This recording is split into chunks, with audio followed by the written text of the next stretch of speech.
Hello everyone, and welcome to the Lufia 2 Ancient Cave Fatal Blowout Tournament. I am Shadow Killer. I will be your host for today's events. If this is your first time here, this is a celebration of the Ancient Cave community. We've been doing this for 10 years now, which is kind of crazy to think about. We've taken a couple years off here and there, but all in all, we're still going very strong. If you are unfamiliar with how this tournament works, we're going to go quickly over the system and make sure you know what you're looking at.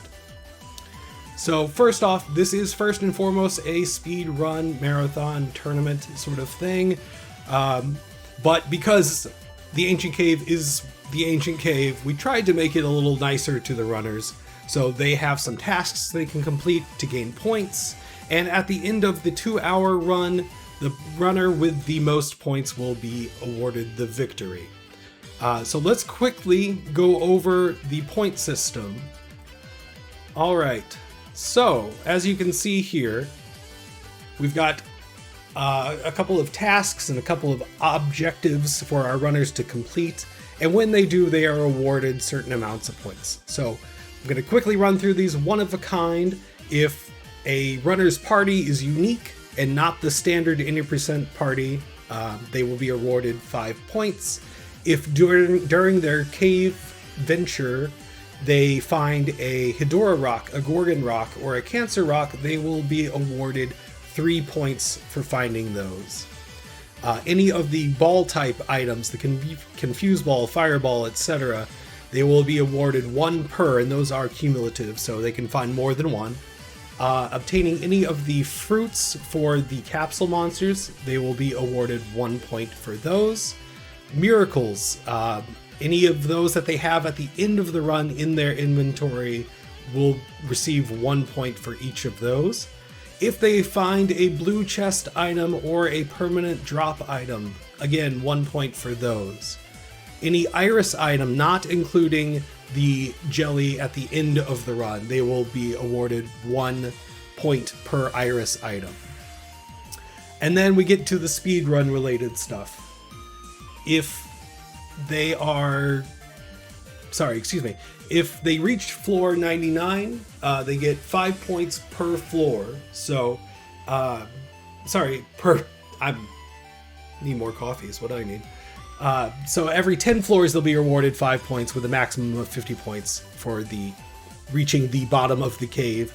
The faster they go, the more points they get. So if they finish before the 2-hour mark, they get 5 points, and then for every 5 minutes after that, faster, they get more points.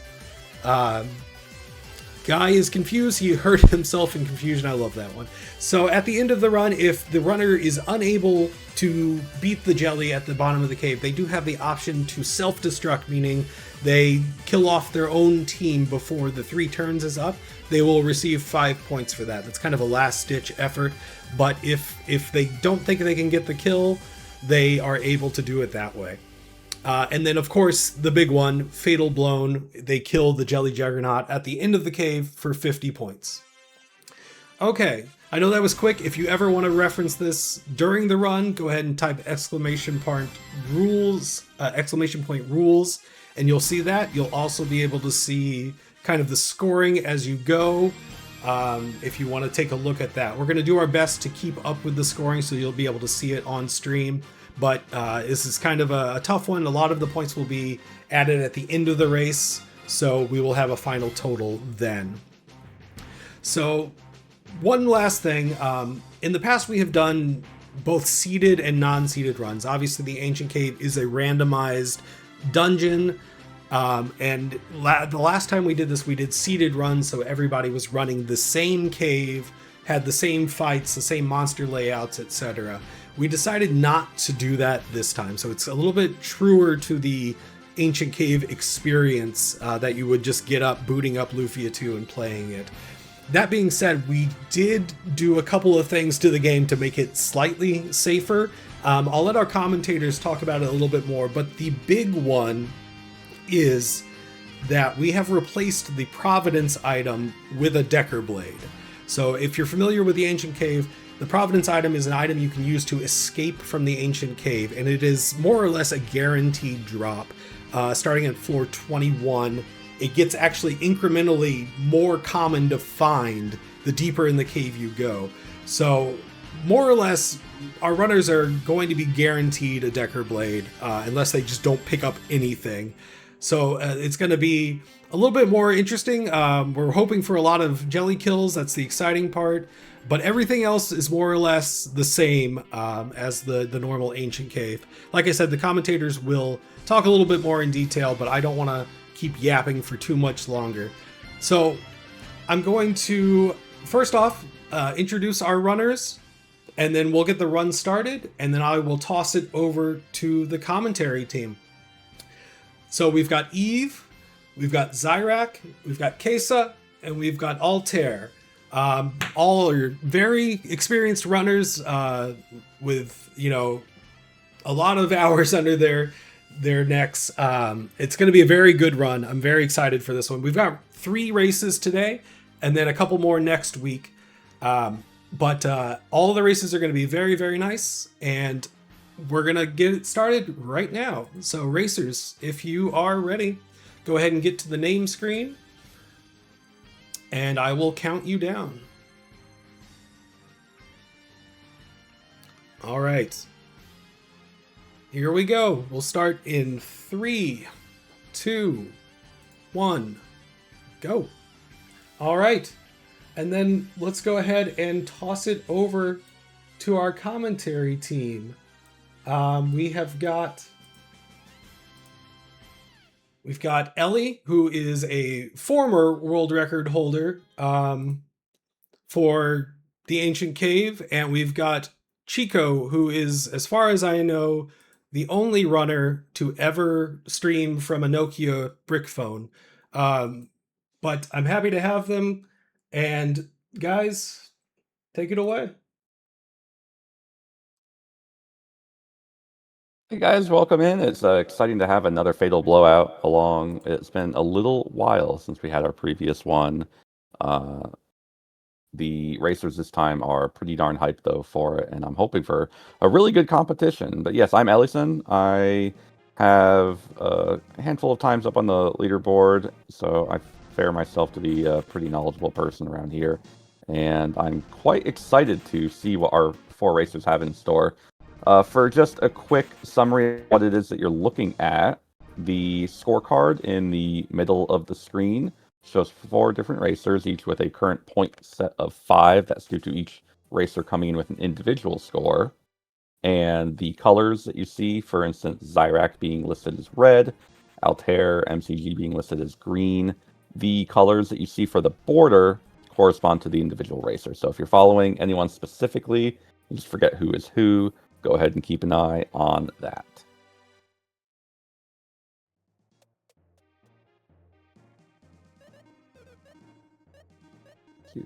Are we having audio issues? Let's see.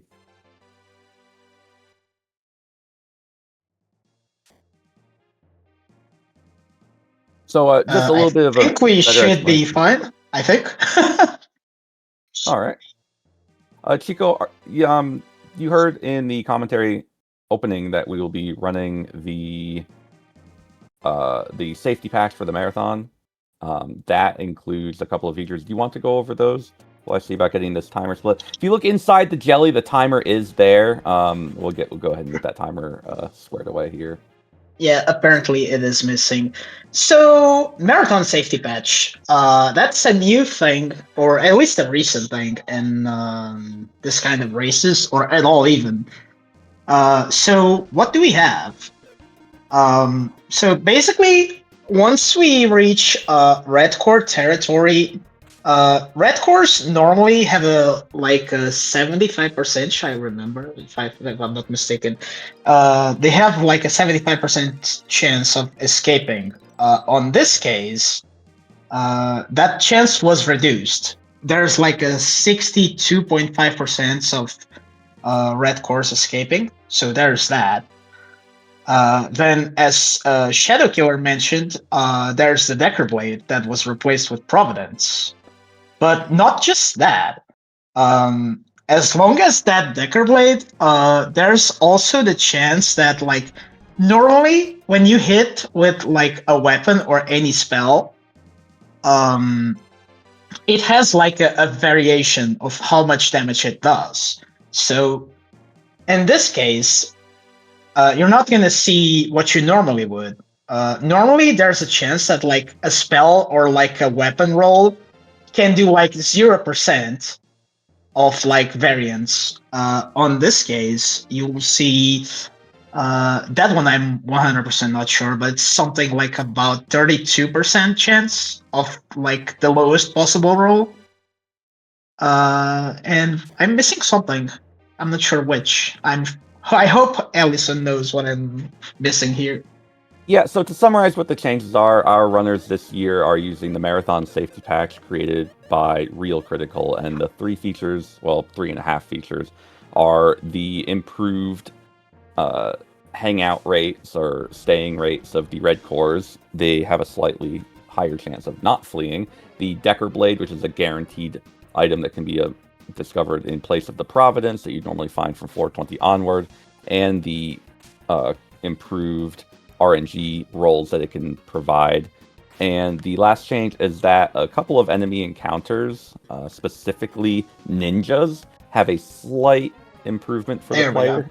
Ninjas in this patch can only come in either groups of 1 or 2, rather than groups of 1, 2, or 3.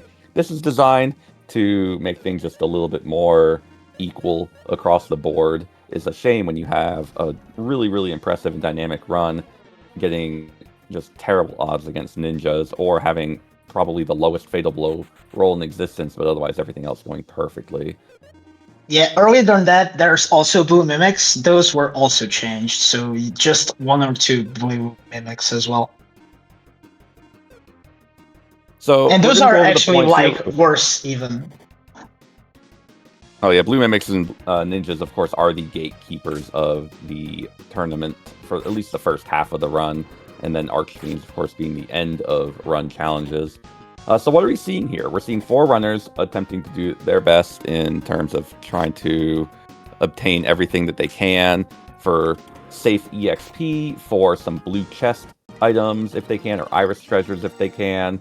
We're hoping to see runners get a couple of cores, and we're hoping for items that are of the ball category, like a fireball, ice ball, confuse ball, sleep ball. And we're going to do our best to keep track of those as we go along. We saw that Altair MTG picked up a Spark Staff, which is a blue chest weapon. That, of course, being a blue chest weapon means it's worth 1 point as long as he doesn't find another one. And also he'll be able to use that as a very powerful weapon for the dive. As a fire elemental weapon, does great for much of the early portion of the cave, and also even at the end, it does have some value against the jelly. Oh, absolutely. I mean, we're talking about a weapon that is like 350 attack power. It has a pretty good IP in the form of Phoenix Blow, which is like you do an attack and then you cast Firebird. So that alone is good. But you also have like a bonus of like 50 points of intelligence. So yeah, it's a really good weapon. It's a good blue chest weapon for sure. So on the bottom left, we're seeing Zyrak is dealing with cores. These red cores, again, have the slightly reduced flee rate applied to them, so we're really hoping our players get a bit more safety EXP. There are some things that players can do, a couple of mob packs that are a little safer than others to get a couple of safety levels, and depending on the party composition, those players may want those safety levels, but these red cores are designed to help out people. Other than Decker, apparently in Zyrak's case, I get a little extra EXP and push forward safely. Yeah. Alter going with an interesting strat of using a big boomer on red cores. That's an interesting one. Yeah, so unfortunately, a lot of people who run the game, or at least run the Ancient Cave, really undervalue the benefits of consumable damaging items. In the speedrun of the base game, you use them a lot, but in the Ancient Cave, you really don't, because you can't rely on getting them. But things like the boomer, the big boomer and the X boomer do fantastic damage, especially in these early floors, often clearing out entire packs in a single use. They're just very good AoE damage before you have a magic spell in order to do that. Absolutely. So what are we looking at for teams? You see 4 different runners here with 4 different teams.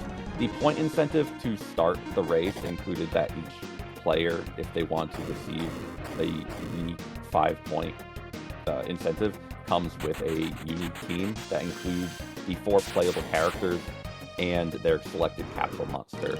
So 2 people could have each chest item for Kazakhstan in an Agony Helm. The unique teams that we'll see, especially with the varied outfits that each character is wearing, courtesy of Eve, who is actually running in this event right now, they might be a little tricky for you to keep track of. So you'll see everyone has Maxim as their primary character. That is due to him being a Force character. We see everybody has Decker simply because he has access to the Decker Blade and fantastic tanking ability, which gives him, everything you need in terms of being able to deal with the jelly and survive the upcoming challenges. But the other players that we see, the other characters that we see are either a mix of Artie and Guy or Artie and Tia. Artie is probably the safest character in terms of bringing along for speed, but Tia and Guy do offer a little bit of interesting thought. And Chico, you want to go over some of the differences between why one would want to bring Tia versus Guy? Yeah, so the main difference between Tia and Guy is that while Guy has he can tank more attacks as for starters, and along with that, because he has higher strength, there's the chance he always has something good to do, but at the same time, it can be bad. But I mean, generally, he can at least do a lot of physical damage. If you find stuff like, I don't know, an old sword, a myth blade, if you have a sky sword and something like, I don't know, a Hedora rock, a cancer rock, yeah, on those cases, Guy completely outclasses pretty much anyone else that comes up in the team. As for Tia, I mean, there's one good thing about Tia, which is she can use deadlies. She eventually becomes like a fast character, unlike most of the people on the team, just behind Artie. Yeah, I mean, aside from that, there's not much she can do. I mean, she can use stuff like a Crystal One or Super Sword, which is like 3x options, like for finishing the jelly, and that's pretty much all about it. And she can cast spells, which Guy absolutely cannot. He's not smart enough to do that. Another benefit of having Tia along in the party, other than the fact that she unfortunately takes a hit like you see on Eve's screen, is that Tia having access to the deadly rod and being the second fastest character, it's another character that can safely use a deadly that's not Maxim. And because the girl characters, Salon and Tia, have pretty good coverage when it comes to elemental control, if you have Guy, you simply lack that. So of course he has raw staying power and higher physical attributes to deal physical damage, but you have Tia, who not only has elemental control from her weapons, but spell casting. You see Kazakhstan pick up Valor, which I believe is our first revive spell, of which there are 2, and there are a handful of spells that are gonna matter more than others. Of course, you can use healing potions to restore HP to one character at a time. You can find healing tiles like you saw on Zyrak's screen a few moments ago, which is under a bush if you're lucky, or you can find some healing spells. Some of the healing spells revive, others don't, and there's other ways to restore HP and MP, but those are a bit more difficult to work with, although they when they do work, absolutely they matter. So we might see some interesting recovery tactics, especially in these early floors for our players. I mean, yeah, I personally prefer the revival spells. Like, you might say that Rally costs like 10 MP to refill 100 HP, but it also revives. So I normally see it having more value than casting, say, stronger or even strong. So we saw Altair just pick up Champion a moment ago. Champion is the strongest healing spell, while Valor is the strongest revival spell. Revival spells do a fixed amount of healing, but they don't have a way to adjust that amount. And if they multi-target, they have a percentage of success on being able to revive multiple people. So if you say cast Rally or Valor on 2 different characters, you have a 50% chance that your revival spell will revive both of them. Of course, their heals don't. Also, Champion and Valor are fantastic spells in terms of dealing damage to undead enemies, which there are a few later enemies are quite scary to deal with. So we're really hoping that any opportunities that come up with undead encounters can be heal bombed, especially since they can't be dealt with via deadly weapons, which are the preferred way to deal with most enemies. Seems like Altair is about to probably like go farm fruits, or oh, maybe not. Maybe change his mind.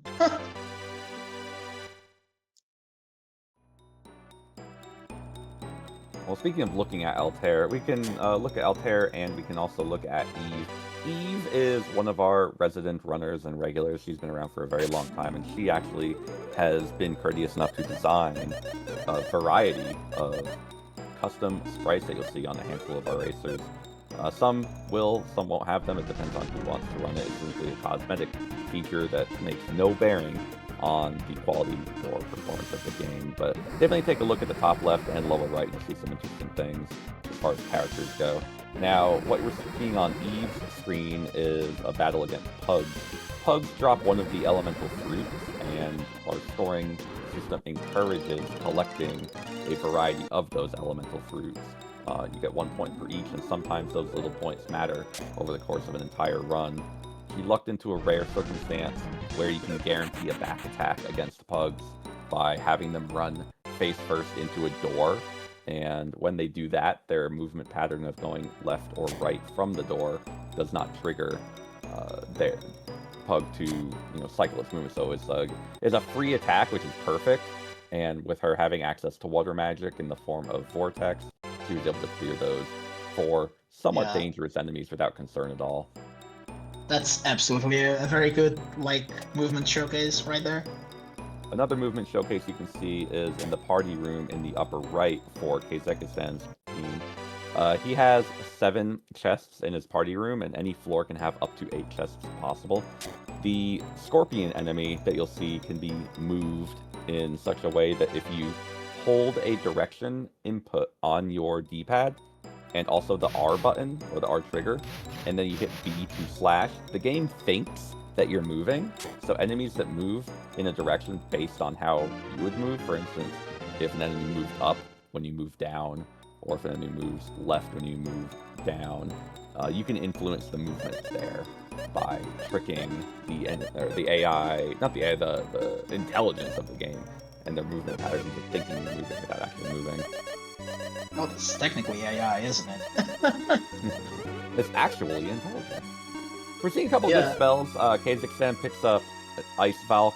I saw Firebird on Altair's screen. Elemental Control is great. Yeah, we also saw Valor on Eve's side as well. So many good spells for our runners, which is great. It definitely encourages the longevity of what our runners are going to be able to do if they pick up good spells. And because there's only 5 spells that heal, of course, they want to get what they can, and there's only a handful of damaging spells too. They want to get what they can. We saw on Altair's screen some squid-looking enemies. Those are evil fish. They also drop a fruit. They drop the Charm Fruit, which is a water elemental fruit used to turn Blaze into its final form, or, of course, it would be worth a point. And we see on his screen also there's a shellfish. These are drill shells and cancers. They are both weak to fire, which is convenient. They both have a drop of a ball, which is practical, or the cancer rock, which is also worth points, and has a bit more value for the final fight of the cave. As well, a little bit of defensive value for the dive itself. Yeah, I mean, there's the extra incentive of having that confused ball drop as like you earn a point if you get that drop. If you defeat the cancers and they don't drop anything, but like the confused ball drops, well, there you go. There's just 1 point you got like just doing that fight. So Altair's facing the same sprite that we saw with those cancers and drill shells. This time, he's fighting ammonites and drill shells. Ammonites have a very dangerous AoE attack, and fortunately for him, he has Firebird, which is a very powerful spell that deals with them pretty quickly. They do have also a chance to drop a ball, which is worth a point. The fact that the not dangerous cancers and the very dangerous ammonites have the same chance to appear on floors 28 means that you can encounter one and feel like you're safe and you're not safe. So it's really scary. Fortunately, again, with Firebird, he's able to tackle them with ease, and it really showcases the value of good elemental control for dealing with AoE encounters or group encounters. Unfortunately, no drops though, so that's kind of sad. Yeah, the drill shells have one of the highest drop rates in the game of an item, that being the sleep ball, I believe, and for that not to drop in 2 battles is pretty uncommon, especially with all of the enemies that do drop. Oh yeah. Now, something interesting to consider with drops is that enemies with drops will drop their items in order from left to right on the screen, and if an enemy has already dropped a drop, then no other drops can occur, meaning that if you have, say, a cancer and a drill shell on your screen, if the cancer is on the left and its drop for the cancer rock occurs, the confused ball that would otherwise drop, or the sleep ball that would otherwise drop, will not, because only one item can drop per battle. Yeah. Well, I guess Altair just got what he was missing by finding a sleep ball. Let's see if that's gonna stay on the inventory or if there appears an emergency and it gets actually to be tossed at like some random enemy. Who knows? So between the blue cores that Eve just got and the ball or the sleep ball that Altair just got, we're seeing our players coming up with some interesting things. Lots of heal spells again, lots of supportive items, some pretty good EXP. Overall, our runners are looking pretty good right now, especially with the free Decker Blade that the runs are going to include.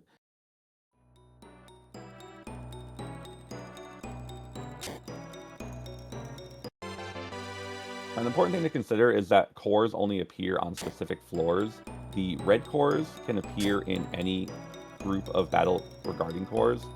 The backup cores, the blue cores, only appear from 32 through 34, and after that, the first battles, you're going to start getting a little dangerous if you aren't prepared or haven't lucked into getting some good gear.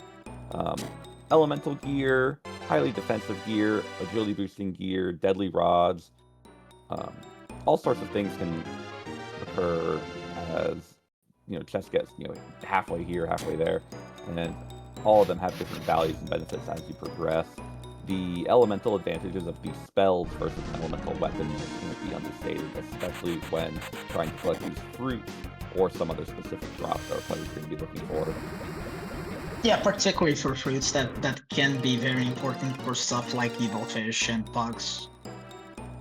We saw Ice Falcon on Kazakhstan's screen get cast against a group of 4 sand golems. Those sand golems drop the earth fruit, which is used to turn your gusto into its final form, and it drops unfortunately at a very, very low rate, I believe 5%. It may even be lower than that. I need to pull up my numbers to confirm. We see blue mimics on Altair's screen, and they're forced, but he's able to get through without them using their AoE attack Frenzy, which is absolutely devastating. There it appears, just as you say it. Mm-hmm.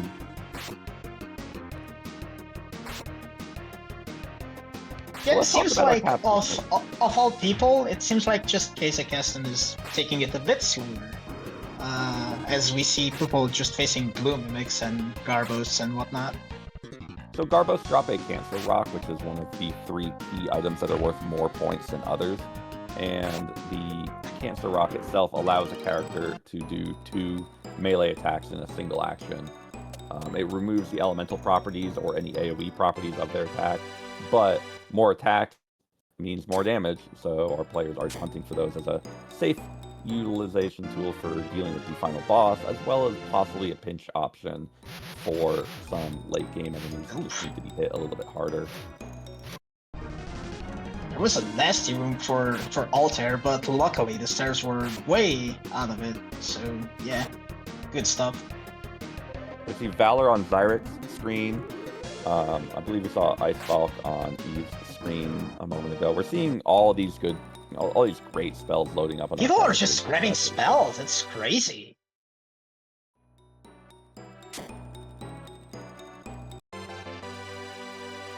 So something we haven't talked about are the capsule monsters. Each runner in this race has a different capsule monster, which is totally coincidental. The 7 capsule monsters cover each of the game's primary elements, as well as a non-elemental or a neutral element. None of our players took the neutral elemental capsule monster, but we have 4 others in Sully, Flash, Blaze, and Gusto that you'll see on our screens. Eve is running Flash, a little blue fuzzball. The radish that you see on screen is Sully. You'll see a little yellow dog, that is Blaze, and what I can best describe as a mosquito is Gusto. Yeah, that's the best way to put it. Good old Gusto. Each of them have a different value to provide to a racer. It just depends on what you're wanting out of them. Sully has high speed in terms of having low animations and low agility, so he's not going to get quite as many actions as other characters will. Blaze has kind of a middle of the road in terms of damage quality capsule monster that you'll see. Flash is a healing and support capsule monster that in its final form can deal pretty darn good holy damage, which is great for late cave, and even pretty good against the jelly. And Gusto is fast. That's pretty much it. He's got some decent AoE options. He has high agility, so he will act before many other characters. Probably all your characters, especially as he evolves. And he's pretty weak defensively, so he doesn't offer a lot in terms of player value. But in terms of this event, he's such a low quality capsule monster that he's a pretty safe pick for that safe 5 points we see our runners all going for right at the beginning. Yeah. Surprisingly, the thing that I don't like about Gusto, I mean, I don't like the agility, but I think that, like, that weakness to Thunder is also a thing that can, like, hit you very hard. Certain enemies have elemental attacks of their melee type that are Thunder Elemental or Fire Elemental or whichever their particular element may be. The rare but occasional elemental spell, too, that can be cast by enemies, Thunder does tend to be among the most powerful of the elemental spells, so we do want to look out for enemies that cast Thunder or have Thunder-type attacks. Zyrak dealing with a somewhat scary encounter in terms of having 3 ninjas on his screen. Coincidentally and conveniently, they are all weak to Holy, and the Zap spell kills all 3 in a single cast, which is great. Yeah, those were Ascensions, but yeah. Oh, it's pretty much it. Sorry, thank you. It's fine, I got you. So we're seeing Garbos on Altair's screen on the lower right. We're seeing Assassins on the lower left. We're seeing the Drill Shells and Ammonite implying the lower 30s on the top right. And on the top left and top right, you'll see that the floor is now hitting the 40s, which means the layout's going to change a little bit. Specifically in Eve's case, you can tell she's a little farther ahead because the walls and floors are different. From the floor range of 40 onward, the floors are pretty much all dirt and rock compared to the basement building of stone structure that you see on the other 3 racers.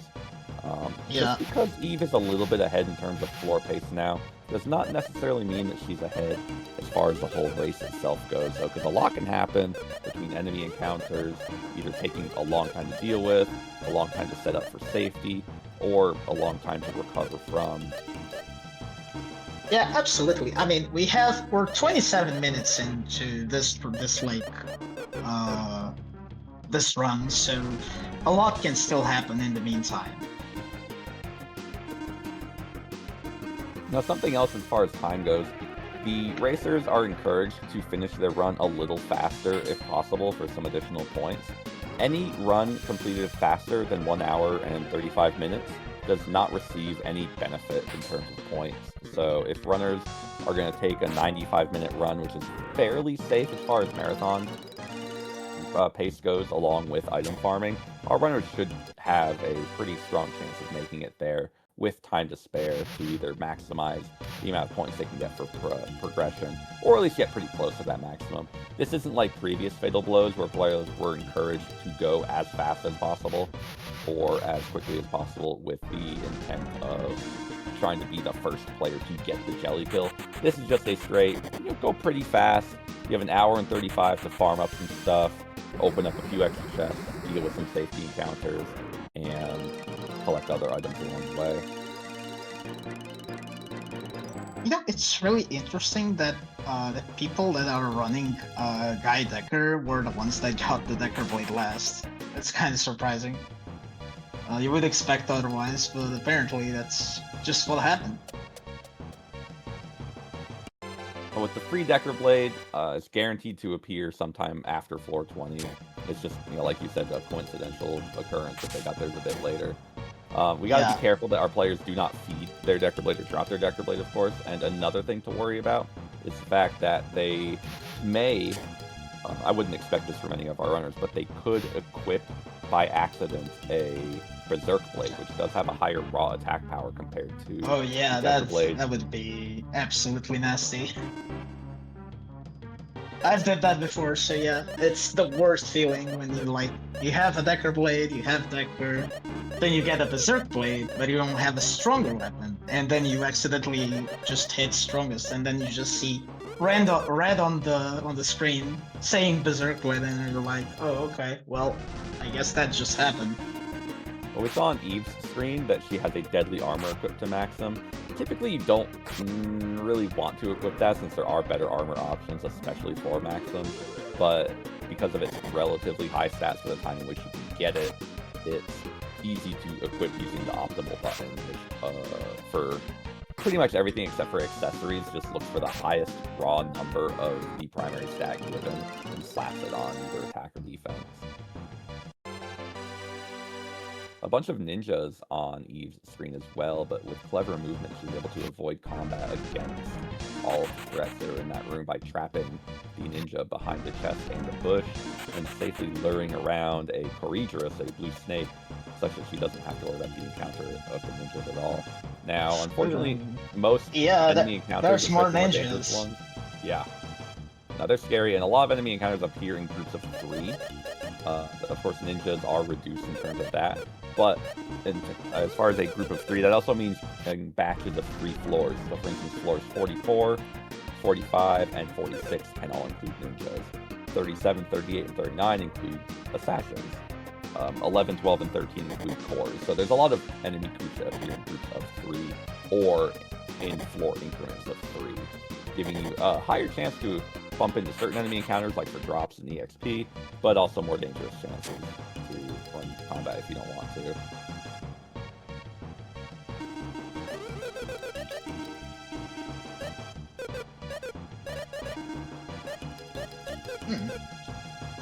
So Eve seems like having an interesting hallway with brain slicers. That would be interesting because these enemies have a chance to drop a twist jewel, and that's a big deal because that drop, that twist jewel drop is good because it increases your agility by 30 points. Having Artie on your party is actually really good. It means that you outspeed most of the stuff you'll see from this point onwards. Yeah, the twist jewel is one of the only items that you can farm that has the agility as a stat. Another one of the agility producing accessories that can be farmed is a 1% drop from silver dragons near the end of the run. Having Artie as your speedy character with a twist jewel, of course, does make him faster, like you said. Having him outspeed enemies, especially with an elemental effective weapon or a deadly rod, means you kill threats before they get to attack, which is fantastic. But also, in terms of how the flee formula is derived, if you're trying to get out of combat by just hitting flee, it runs a sort of rough calculation that takes the fastest and slowest characters' agilities if they're not paralyzed. And it kind of runs that through a blender, compares that against each enemy on the screen, and that determines whether or not you can actually get out of combat without something hitting you. So sometimes you'll see players run away from combat, and they might get a hit from 1 out of 2 or 1 out of 3 enemies on the screen. That's because of that little agility variance that occurs from enemies, and also the roll that occurs between the fast and slow agility of the living characters. So the faster your fastest character is, the better your success chances of fleeing are. Yeah.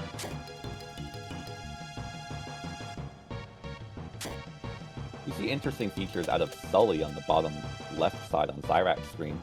Sully in Form 2 and Darby, who is not selected in any of our compositions, in Form 3 are the 2 capsule monsters that have an insta-kill move, and it's one of the few ways to get access to insta-kill. It's not a very high chance to use the ability, which in this case for Sully is called Perish Punch, but when it happens, you're probably pretty happy that it happens, because very few times it doesn't work. And even if it doesn't do a kill, it does deal some pretty decent damage, especially as far as what capsule monsters are able to provide.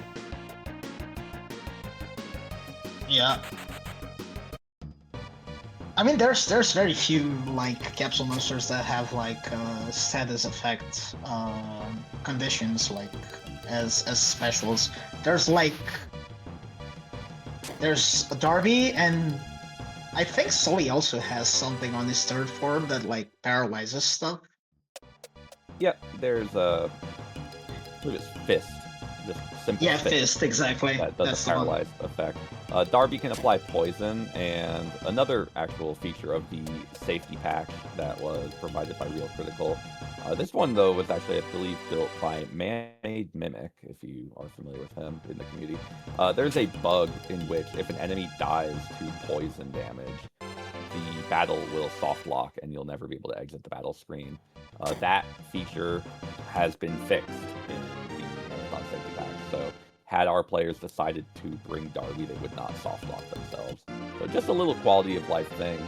It really doesn't occur too much that players even use Darby Form 2 to have access to that poison, and it is the only way in which the player can apply poison to enemies.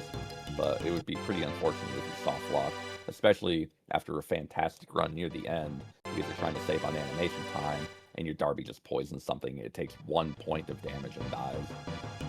Yeah. Yeah, big shoutouts to both Real Critical and Man-Made Mimic who made this thing possible, for sure. Oh, absolutely. So we're seeing Hydora's on the bottom right screen on Altair's side. His team's looking a little beat up, but they are doing okay. Hydoras are one of the enemies that have, by default, an attack that just hits everybody on screen. Not all enemies have that. There is an enemy before that has that feature, but any enemy that just has an AoE attack is dangerous.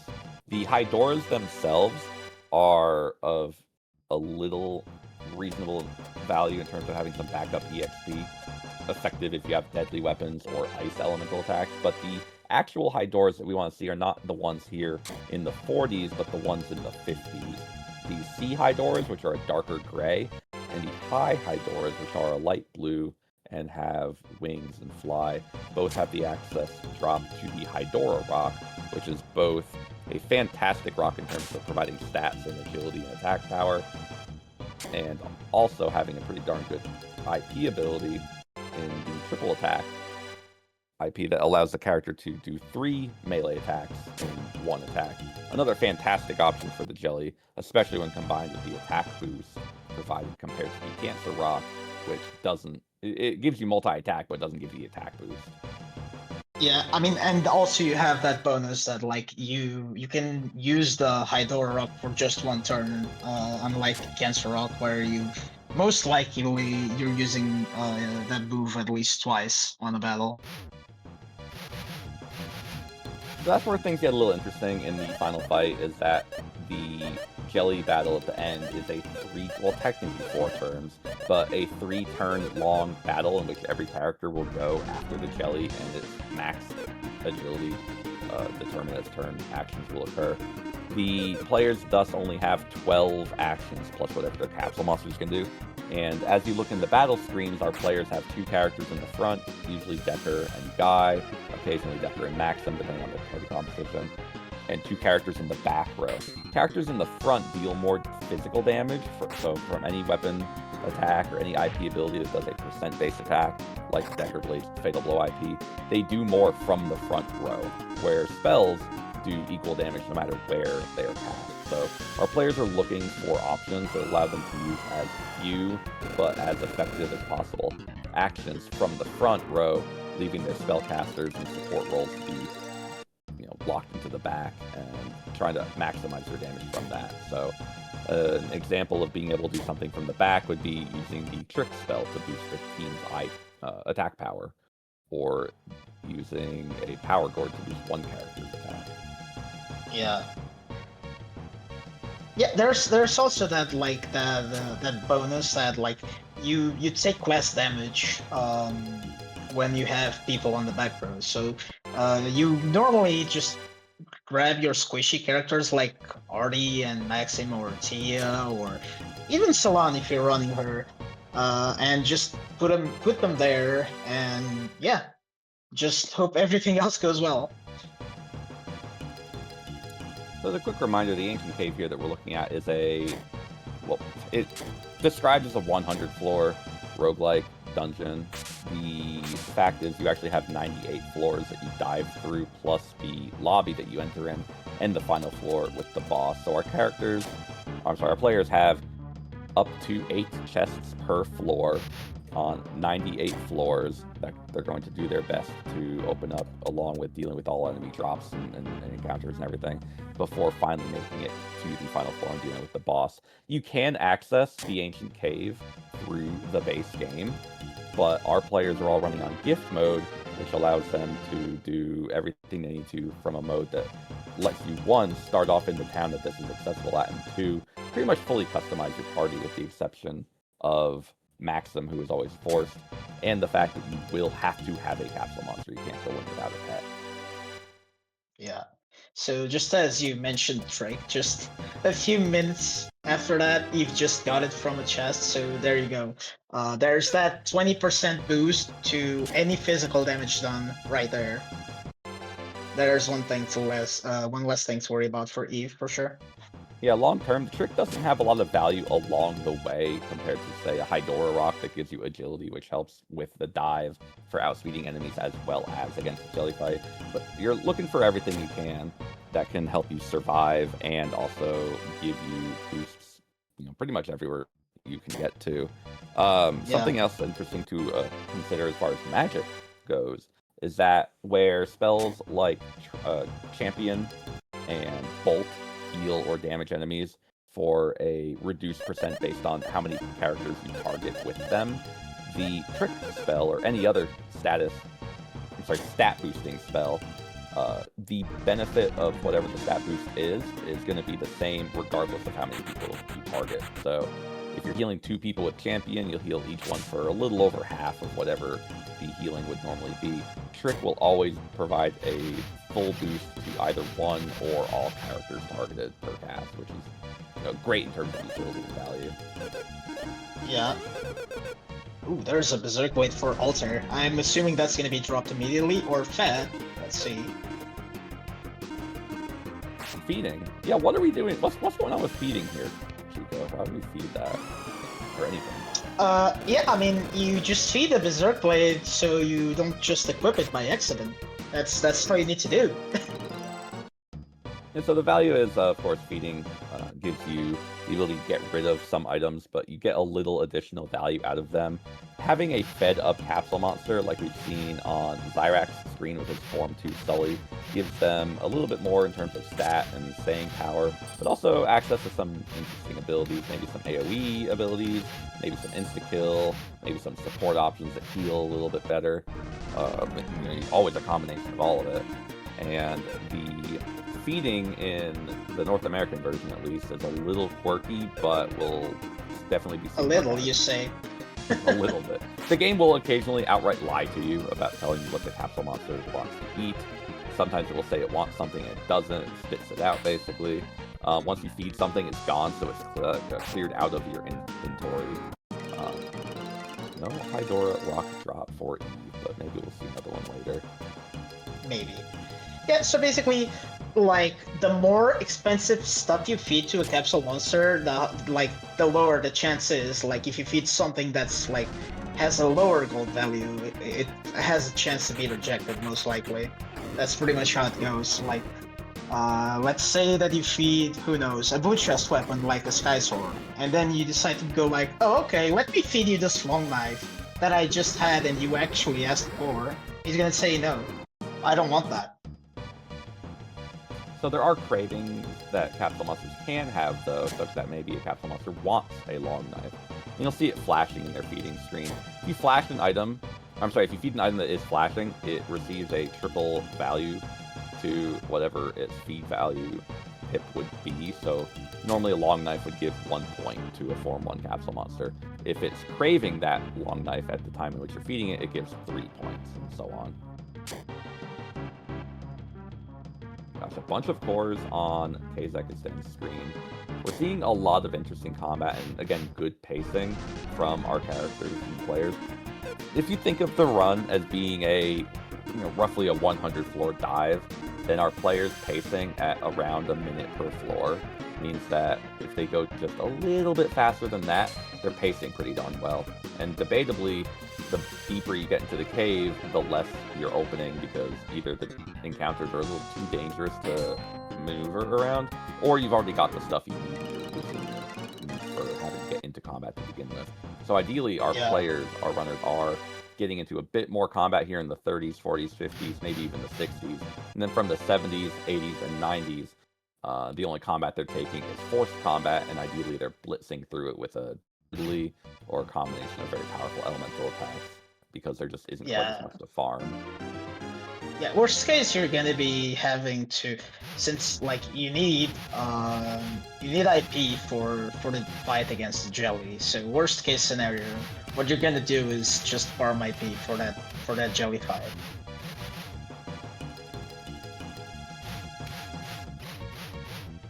So what is IP exactly? We've got 3 different meters in a battle screen for each character. We have the blue meter, a green meter, and a yellow meter.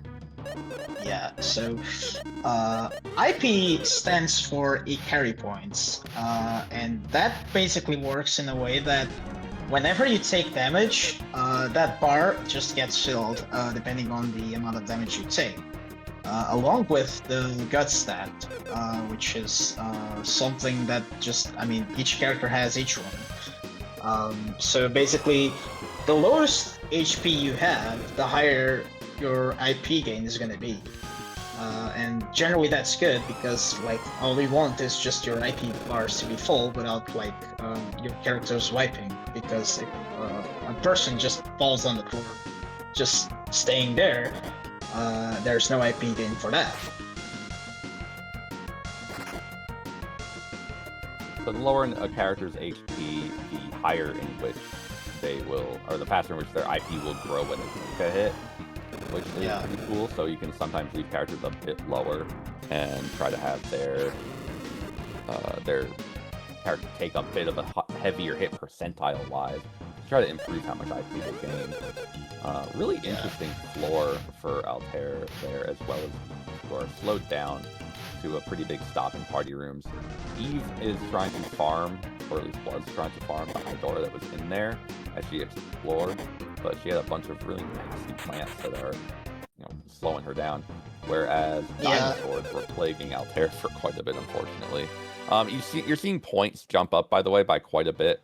I had not, up until this point, been accurately marking floor counts on top of inventory counts for everyone. It's a lot to track, so do understand that players are having scores that are relatively even, but we're doing our best to track balls, fruits, miracles, iris items on top of the floor locations that each of our rooms are at. Yeah.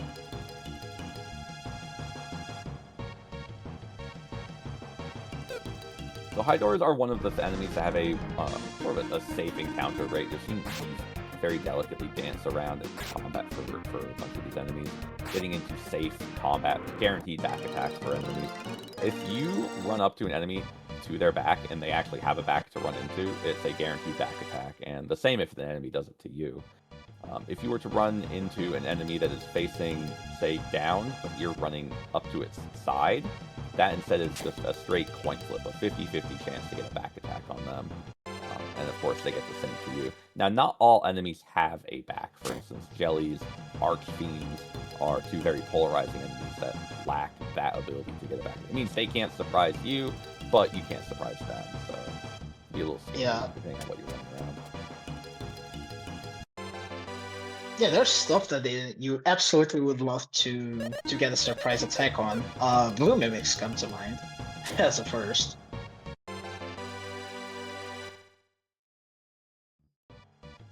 Certain enemies are also just more difficult to get back attacks on. The Magma Gorm that you see in the upper left screen with Eve, those enemies, you're pretty much not going to get a back attack on them because they rotate constantly to face you as you approach them. Other enemies are just, depending on either how they move or how they rotate, are just a little more difficult than others to get a back attack on, but you can at least try to secure a coin flip chance of a side attack, which is better than nothing. And the benefits of getting a back attack give you an entire round of combat for free, which also equates to a guaranteed runaway, since runaway is action dependent and agility dependent. It's calculating everything immediately.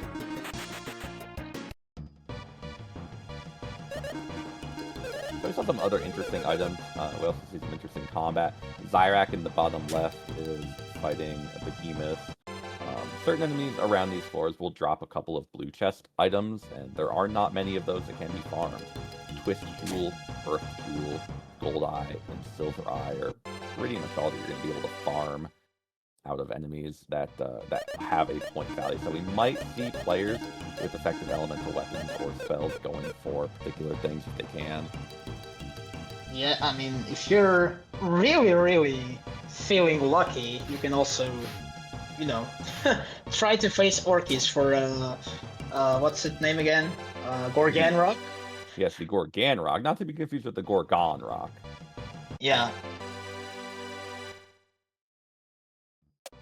Yeah, those are different because, while the Gorgon Rock has an IP that's like a fractional, it's like it does 1/8 of the enemy's HP.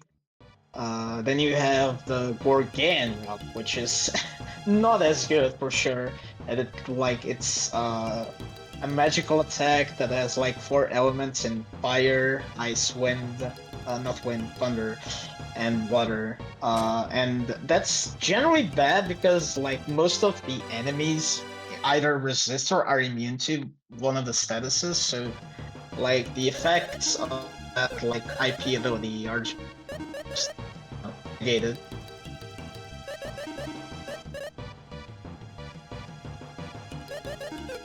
So as our players are approaching the mid-50s and 60s, we'll see that their last chance for cores have come up between cores 58 through 60.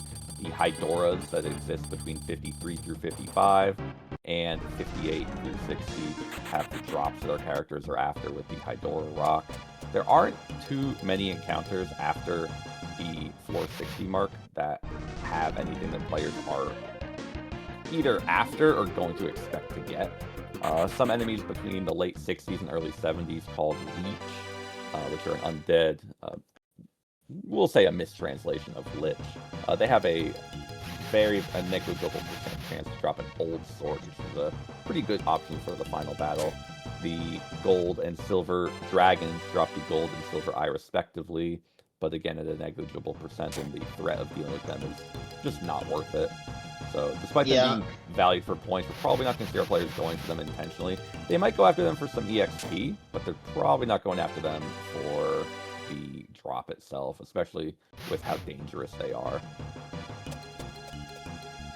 Yeah, I mean, personally I wouldn't go after, gold dragons just for a gold eye drop, that's for sure. So what we have as far as threats go into the 60s and such, we have enemies called Warm Eyes, which can dash at you from off screen and move 2 tiles to your 1. We have all sorts of dragons in various different colors that have devastating AoE abilities. They're safe to encounter if you are able to delicately balance around their movement pattern, but if you get an unfortunate encounter or just some poor damage luck, then you might have to eat an AoE or two, which can leave your team pretty damaged. We saw salamanders, which were red lizard kind of enemies that were sort of meandering around the room, creeping towards a player. Those guys are very fast and have pretty nasty fire elemental attacks. There's chariots, which don't hit too hard, and those are probably among the most gentle enemies. The blue robed figures on Eve's screen in the top left are leeches, and they appear from 67 through 71, and they can teleport and land on top of you, snapping a back attack by facing you as you walk past them. However, you can manipulate their movement by staying close, and the closer you are to them within 4 tiles, they won't teleport around if you do that, so you can kind of manipulate if they'll teleport, but not where they will teleport. Meanwhile, Kazakhstan also got Trick. Trick is a great option. Now, it doesn't do a lot in terms of raw damage boosting if you don't have attacks with built-in multipliers to take advantage of. So, Fatal Blow, the premier IP ability that cuts enemy HP in roughly half, it's not boosted by Trick. It is simply the attack itself, like the attack power of a weapon or the character, that is modified by Trick. So our characters are looking for those Cancer Rock or Hydora Rock accessories, or a weapon that has a built-in 3 times multiplier attack, like a Red Saber or a Silver Sword for Maxim, or a Lizard Blow, which every character can use. Yeah, I think so far no one has found any of those set 3 times attack weapons. Unless I missed it. I did see a Super Sword. Now, we'll also see little supplementary items like the Camu Armor that Kazakhstan picked up. The Camu Armor provides a small boost to attack power, and when boosted again with Trick, those little attack boosts really do stack up and matter. They can matter, especially if you're not carrying that many other good final boss weapons outside of just the Zephyr Blade in this case, because you really do need that additional damage outside of just straight fractionals before you can walk away with a guaranteed kill. So scary encounters all around. We have white dragons in the upper left. We have salamanders in the lower left. Both of them, if handled poorly, can be really bad. Yeah, Eve seems like to be going for that holy fruit. Yes, the salamanders drop a or don't have a drop that matters, and those are the 4 counter. But yes, the white dragons are one of the few enemies that can be manipulated in combat, and they drop a holy fruit at a pretty respectable chance.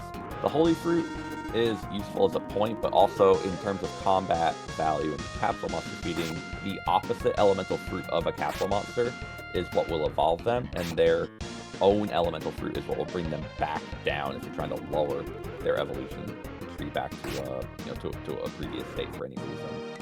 Yeah. Whenever you feed an elemental fruit to said capsule monster, you'll just reset his cravings, so you'll just ask for cheaper stuff back again. Oh, wow, a Myth Blade for Zyrak. Chat should definitely be excited for that one.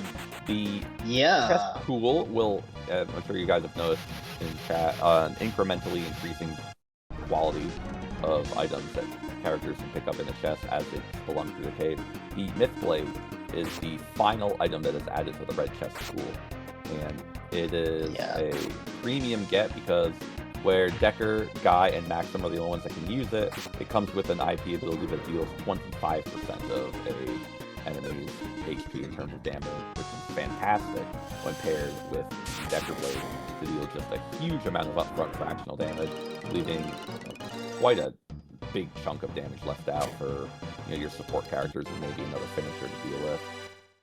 Yeah, that's going to be an interesting option for Zyrak for sure, but we must remember that the party that Zyrak is running includes Tia and not Guy, so the options are pretty much limited to just Maxim and Decker for using that.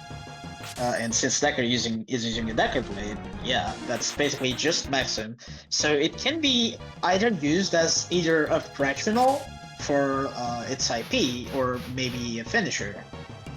Depending on how things will work out from this point on. So it does have, well, it's tied with the highest attack power of all the weapons. The other being the blue chest exclusive Sky Sword that can appear on any floor. So in terms of its base attack power, it could be useful when paired with a Cancer Rock or Hydora Rock for the multi-hit value.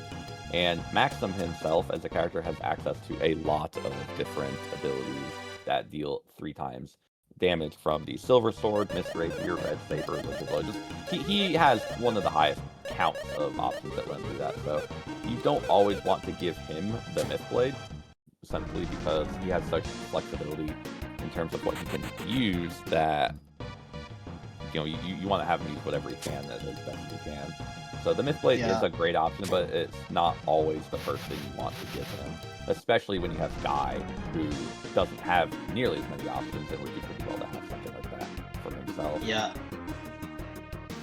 Yeah, Maxim's the amount of gear that Maxim can equip is logically the highest, as he is the main character of the story, you know. We're seeing black dragons being farmed in the upper left. Those drop the dark fruit, which are both, again, applied as a point for the fruit collection, and also can evolve, in this case, the holy elemental capsule monster, which is flash. So we might see Eve going for 2 dark fruits, because the holy capsule monster support options in the final battle against the jelly really don't matter. He has in his form 2 an ability to boost the attack power of a character by 40% of a single character. Otherwise, it's either just heals, which don't matter, or a bunch of other things that don't matter, status ailment curing. But his M form, his final form, has some pretty high attacks. It's kind of an alternate form in terms of what it can provide, and that's just a straight DPS capsule. Yeah. Meanwhile, Leech is just, oh my god, just as I was talking about leeches, Zarek gets yet another nasty treasure room right there. And, okay, something happened to Altair, apparently. Oh gosh, I just missed what called Altair off guard. Yeah, I was just staring at leeches, just like, doing what they do best, when I just looked to the right, and, yeah, Altair just... boom. Wiped by something, I didn't see it. So an hour is pretty tough to jump back into the cave, especially when you're returning with no blue chest, but it can be done. Some of our runners in this race, in this event altogether, have times of an ancient cave completion under an hour. So Altair going back in, he could still pull this off. He just has to go back in from scratch pretty much. Yeah, so just go fast. Just go fast. Okay, yeah, Also, Sizzle Breath. That's the way to lose it. I can see that then. Salamanders are terrifying. They have high chances to use 2 different dangerous fire elemental AoE attacks. Sizzle Breath is a physical attack, and it just naturally does more damage. Firebird does more based on how many targets there are. I'm sorry, if there are fewer targets, it does more damage. But Sizzle Breath always does very high damage no matter how many targets there are, so it's very, very scary. Zyrak barely navigates his way through this room into, hopefully, a path that will lead to the stairs. There it is, yeah. Amazing job, right there. And a second Myth Blade. And a Myth Blade! Yeah, another one. So really quick, as far as Altair goes too, big shout outs. The art that you see on screen, the jelly, the characters above it, everything you see right now, that was done by Magic Couple Gaming's Aria. Aria and Altair joined this tournament in this community kind of as a pair, and the 2 of them providing us both art and gameplay is something our community always very much appreciates, between Eve doing sprites and Aria doing the artwork that you see on screen. Cool, really cool community efforts all around. Yeah, big shout-outs. Big shout-outs.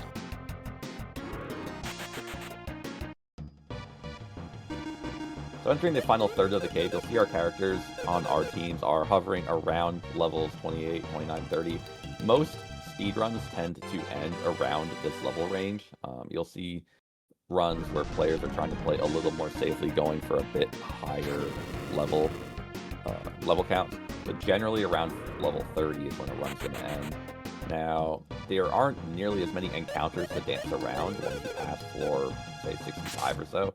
but the ones that are here are generally either time-consuming to navigate around or fairly dangerous if you bump into them. The genies in the upper left that you see have a low percent chance to do an AoE attack. Their AoE attack does hurt pretty hard, and they also have a chance to steal MP like they're doing to Artie right now, or they'll just defend. It's time-consuming because there's lots of animations, and our characters don't get a lot of value or EXP from dealing with them, so we're trying to minimize combat at this point because there isn't a lot that you get out of combat after floor 60. Yeah.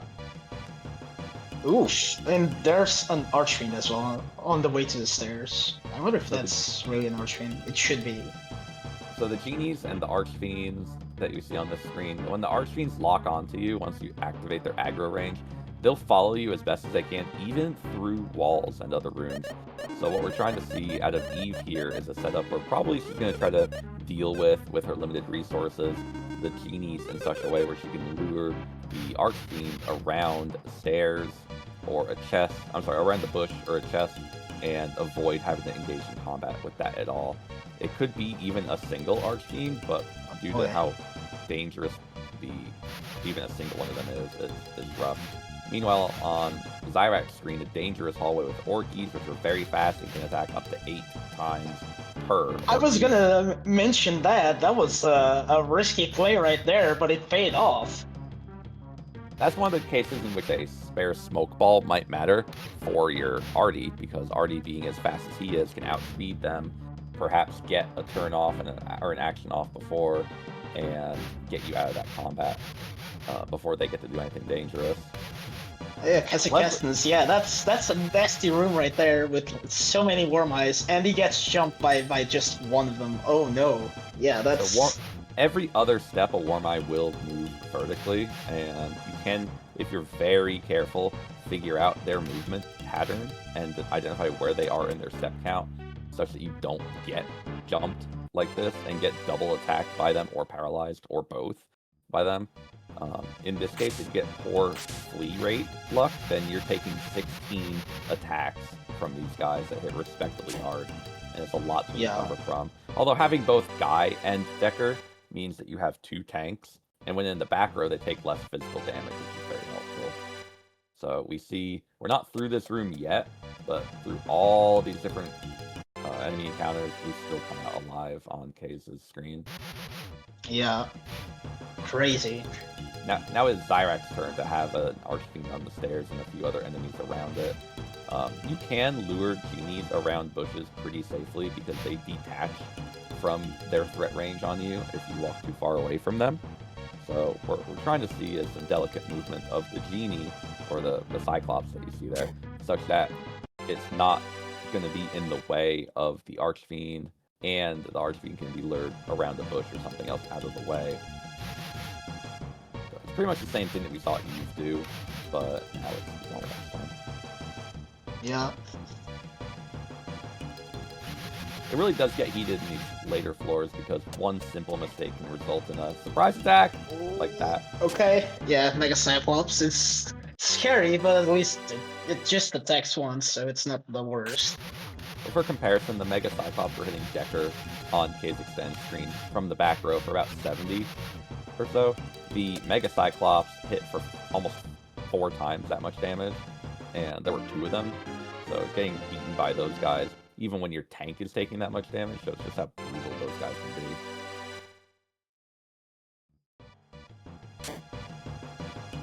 So safe activity and dancing allows Zyrak to get through a pretty spooky little Archfiend block. Of course, from 72 to 87, there's constant patterns of alternating combinations of Archfiends, genies, only to just more. Get in yet another nasty room. Oh no.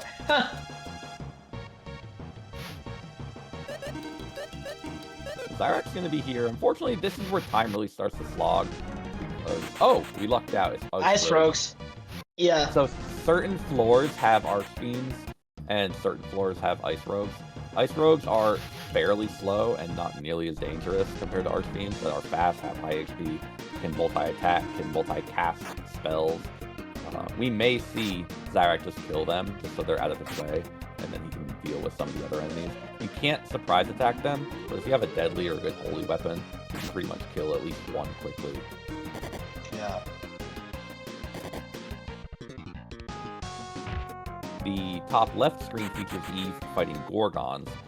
Gorgons have a chance to drop the Gorgon Rock, and the Gorgon Rock is both useful as a point incentive, as it gives 3 points compared to the balls and fruits that give 1, and also because its IP ability has that built-in 1/8 HP fractional attack that characters like Tia can get decent value of.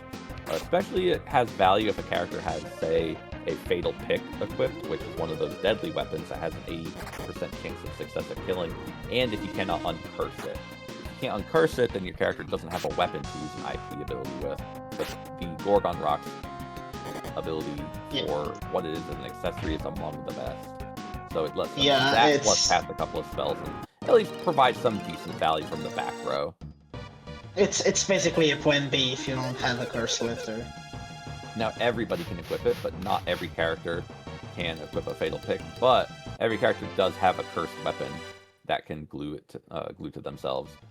A Berserk Blade, a Fatal Pick. Well, some are obviously better than others, so being able to just influence something that all of your characters can do is always better than nothing.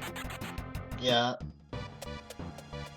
I mean, at least it's not like you accidentally equip a Lucky Blade or a Luck Rapier. Or a Deadly Sword at the very beginning of the game. Yeah, also. That's a common one too. So the Deadly Rod and the Fatal Pick have 0 attack because of that. They will not auto-equip when you hit the optimal equip button. However, the Deadly Sword, which you can get as early as 4 or 5, has 20 attack, and if you just haven't lucked into enough weapons yet, you may accidentally auto-equip it, and your maximum will be stuck with the Deadly Sword, whether you want it or not. The Berserk Blade, of course, has a pretty high base attack power. The Luck Rapier and Lucky Blade, I believe those are also 0, so those shouldn't be equipable. Those are 0 attack power for the Lucky stuff. Was that a surprise attack? No, it's not. Not a surprise attack on Kazakhstan's side. So clever movement by Zyrak. He manages to get out of that Archfiend and Genie rune with relative luck and ease. He gave us what we all wanted, which was a delicate run, where he got in as little combat as possible, and that showcases just how important movement is in this game. It's something that I can't understate. If you're new and you're considering running the cave, or even if you've played before and you want to get back into it, understanding enemy movement is so important, because so much of the combat, especially in the latter third of the cave, you just want to avoid. The game doesn't give you enough resources to out-heal the amount of damage that you might take from trying to race your face into everything and try to get all the EXP. Because even if you're level 60, even if you're level 70, you can get obliterated by some of these late cave encounters. Oh, absolutely, yeah. Meanwhile, Zarek just got a Super Sword, so that Myth Blade can come up as a plan, as we have Tia there for the Jelly fight. So Super Sword is a very powerful Holy Attribute weapon with a 3x option. It's the most powerful option that the girls have, both Salon and Tia, that they can use without having it be a Blizzard Blow that everybody can equip. And as far as its 3x option, it's great. It's also one of the few weapons that is not found in a blue chest that has a crit modifier built into it. Crits work in this game a little differently than you may think of others, where most crits will ignore enemy defense. In this game, certain weapons, when crit, will have either a higher chance to crit and a damage multiplier if they do crit. So the Super Sword has should have a ×2 multiplier, as well as a Decker Blade and a handful of other weapons. And every now and then, getting that crit in combat where you're dealing with enemies that you want to get crits against, like an undead leech or something, those little modifiers can occasionally help. Oh, absolutely. Love me a Super Sword crit.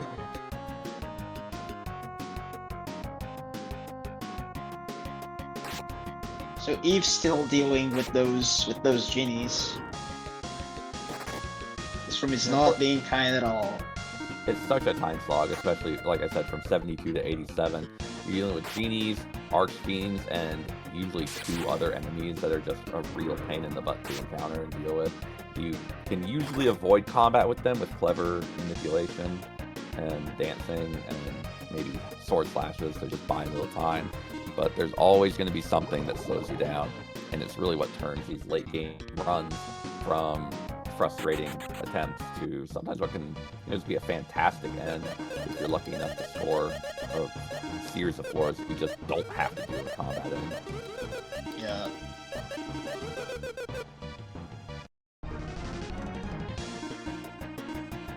So the genies come in 4 different flavors: wind, water, fire, or flame, and earth. The wind genies have an incredibly high agility stat, and because of their devastating AoEs and the fact that they can come in groups of up to 3, it's really scary to deal with them in a group. The earth and fire genies and the wind and water genies can come in combinations of either 1, 2, or 3 in combat. So you'll never see a wind genie and an earth genie together, for instance. These are guys that elemental control really helps have a good understanding of.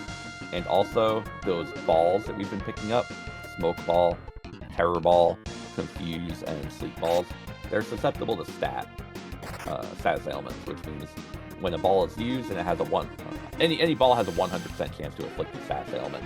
The genies are susceptible to all of them. So not all. There's one that is 50%, and that's the Terror Ball. Yes, you're right on that. What I just meant is, like, you can afflict that to them. I guess death is a status, you're right. Yeah, I mean, yeah. Pretty much. So with, like I said, clever understanding of elements, you could say cast Ice Ball on your fire genies or flame genies, for instance, for that additional damage. And you can beat them down with good understanding of spells and elements. It just takes a while, and you see just how much work you've had to do to get through one door-blocking genie that couldn't get moved otherwise. Oh my gosh! Wow, that gate is played on Zyrek's side, yeah. I mean, no use for that, but it exists. Any team that brings Guy is absolutely begging for a Gades Blade. If you don't have Guy, the only characters that can use it then is Decker. And Decker is going to do more with his Decker Blade.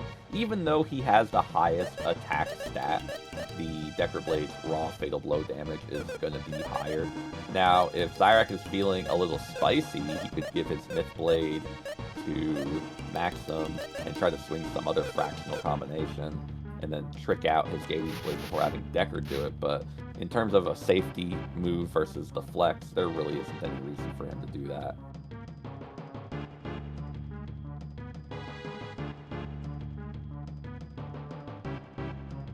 Zyrek feeding stat potions, okay. I mean, that's an option. Zyrek sees a little spicy room here with these dragons, chariots, and genies in there. Probably just thinking about a little extra way to prepare himself for some safety and clear out some inventory. There's a time you're going to do it. He's not losing too much time doing it now versus later. There's so much time and tedium that goes into all of this, and another frustrating part is that every time your character dies when you have full IP and you think, yes, I can just run to the end, you can't because you get slogged into an encounter series like this, and you have Tia or Maxim die and then lose all their IP, and then you have to get it all back again later. Yeah. Eve's still dealing with genies. If anything, this does make a little bit of a ground for Kavix then to catch up in terms of floor location.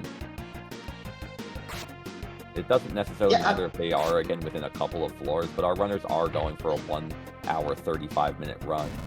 The jelly fight itself will take around 3-ish minutes, and feeding time, if they want to keep for safety, will probably take around 3-ish minutes for our runners. They're all pretty experienced in terms of feeding speeds, but it just does take a little while to comb through your inventory to do it effectively. So it could just take a while between floor navigation and feeding and daily battle. You know, our characters, our players all want to try to get to the final floor in about 10 minutes if they can. Yeah. I mean, there's still room for it. We still have like 40 and some change minutes to go. But yeah, the faster you can get there, the better. No, but as a reminder, of get, course, the point incentives encourage our runners getting there before an hour 35, but you have up to 2 hours to get to the final floor, secure the kill, and be done. Sorry, with the light, by the way. Yeah, that was a rough floor. Those dragons, they're dangerous, and if you don't have the means to deal with them, between the copper dragons having 1 action and a devastating AoE that they could do, the silvers having up to 2 AoEs that they could do, and the unseen, to this point, gold dragons that have up to 3 devastating AoEs that they can do, and just the sheer amount of damage that you have to deal with in these last floors from 72 onward is just absurd. And dealing with party rooms like these make it so that we just have so much more time, or so much more time wasted trying to enter all of these combats safely.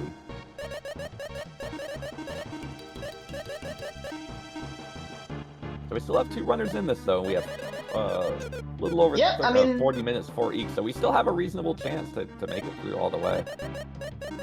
Yeah, I mean, this basically, this race became a 1v1 between Eve and Kazakhstan at this stage. Eve is so frustrated. Eve is taking advantage of a special, kind of a feature built in where you can rename your characters. She's asking, should I quit? This room is so devastatingly annoying, and it appears to be that she's going to have to go through and brood her way through it. And it's between the genies that she'll have to fight, that Hades chariot that's annoyingly in the way, at those Archfiend encounters, which could be Archfiends. I don't know what floor she's on, unfortunately, so I couldn't say if this is a safe floor or not. But either way, it's just stuff she has to go through. It's unpleasant, to say the darndest. Yeah, no luck with the movement there from the enemies. Luckily, there's just Hades on the way. It's just a matter of, taking them out of the way and hopefully push forward to the stairs. Now, a big issue on these floors is that not only do you have all these encounters, but you have to recover from the damage that these encounters do. So if you have only a handful of MP, magic restoratives, and maybe no revival items, you really, really don't want to watch your characters die here. Another issue is that you have to make sure that when you get through the encounters, you're not setting yourself up to be in multiple encounters at once, which is possible if you move into a tile that would engage against multiple enemies at the same time. So if you, say, get through an encounter with these Hades chariots and you're in contact with another genie, then boom, you're in combat with one right after the other with no break in between. So you're trying to get into combat as safely as possible so you just don't get nuked backwards. Yeah. Eve and Kazakhstan still in these floors. I mean, they're within like 5 floors of each other, so assuming that they do get through, just because we see Kazakhstan in a safe room now doesn't mean Eve is out of the woods. All of each rest of the floors could be free. Yeah, Eve is like, just get me out of here. I'm sick of this.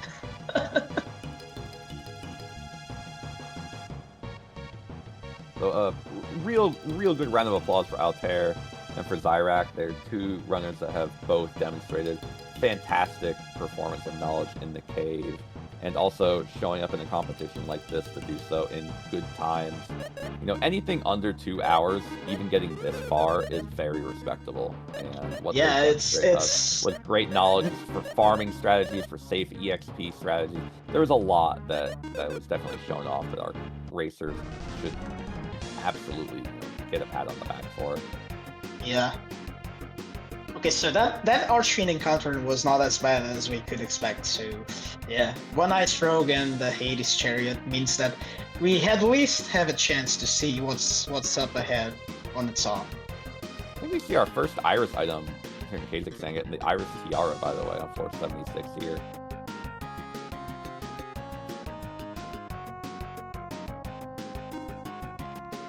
Yeah, the Ice Rogue is in the back row, which means they'll take a bit less physical damage, but if we have access to Zap or a couple of good holy attacks, then we're going to be pretty safe here. The Chariots don't have an AoE, so they're not too dangerous to deal with. They have the ability to paralyzed, and they're pretty darn fast, but they're not nearly as threatening as one might think. They're probably one of the safest enemies here. Now, the Ice Rogs using Cruel Storm is pretty rough because of a fairly high power melee attack, and you see just how much damage it does by killing Maxim and leaving Tia on the brink. But Eve gets out of this encounter with one enemy dead, and can clear out that chariot very safely once she gets herself back up and running. Of course, you don't want to use miracles if you can help it, because miracles are worth points in this game. But yeah, of course, burning 1 point to continue the run at all, absolutely a trade worthwhile. Yeah, absolutely. You're basically just deciding between survival or just wipe to something that you shouldn't, or at least you don't want to wipe to, at least. Now, a funny thing that you're seeing, Eve is casting Valor to deal damage to these chariots. They're weak to fire, they're weak to holy, and Valor is a revival spell, so it's considered, in this case, holy damage.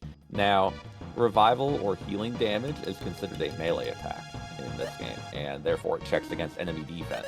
And for some reason, chariots have, this deep in the cave, have the same defense as mosquitoes from 4-3. I honestly think they just left the 0 off of the defense value for them, but it means that heal bombing does that much more damage, which is, of course, of great value.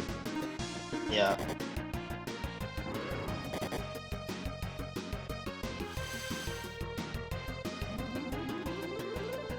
So yeah, both sides having messy rooms to work with right now. The cave is not being nice right on this first race here. Unfortunately. But on the plus side, it looks like Eve has her floor under control. Looks like Kazakhstan is still pushing through. So we're still going to have a tight race here. And again, just because we have a slog now doesn't mean the next handful of floors aren't going to be, a breeze for one or the other characters' loadouts and such. So the run is never done until you hit the final floor, and even then, you still have a lot of math to do in your head. Now, Case does have a pretty gross-looking room here, but it might not be as dangerous. It could be time-consuming due to the lack of archfiends in there. It's still a pain, but yeah, hey, you make it through, you make it through. As you say, Eve just has an archfiend to deal with. So having one archfiend to deal with, when you encounter an archfiend, it could come with a leech, it could come with a chariot, it could come with another archfiend. In this case, I believe it was a chariot sprite that we bumped into. Let me double check. Yep, it was. Yeah, that was a chariot. So chariots can come with an archfiend, a second chariot, or just solo. Even one archfiend there, you see just how much damage one of them does. So Eva's going to probably try to do her best to avoid getting into combat with that thing again. They can be manipulated a little bit, but you see what's behind it. And we don't want to deal with anything that can contain archfiends. If Eve had a bolt shield, then she could at least resist the thunder spell damage, but she doesn't have it, which is that much more difficult of a trial for her to push through.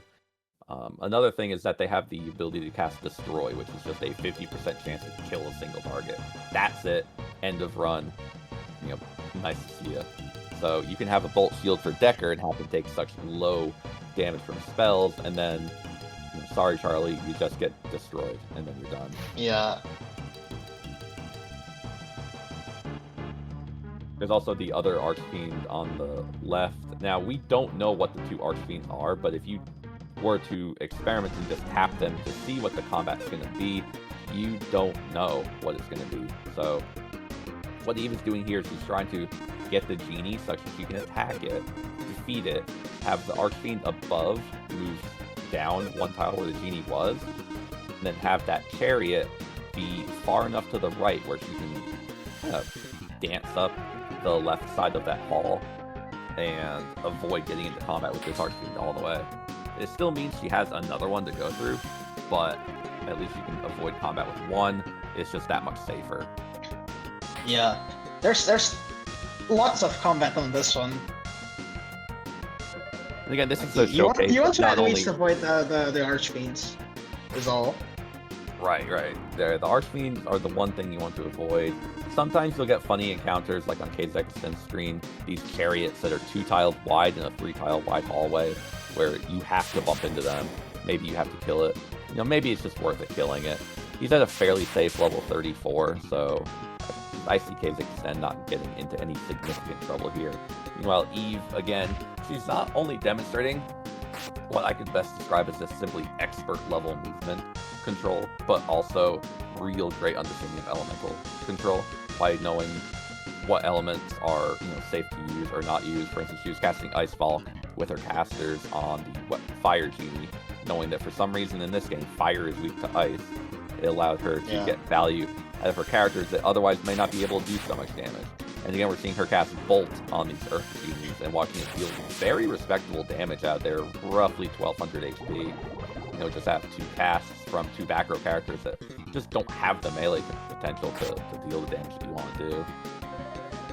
A couple of elemental spells here and there, if you know what to do, just saves so much time.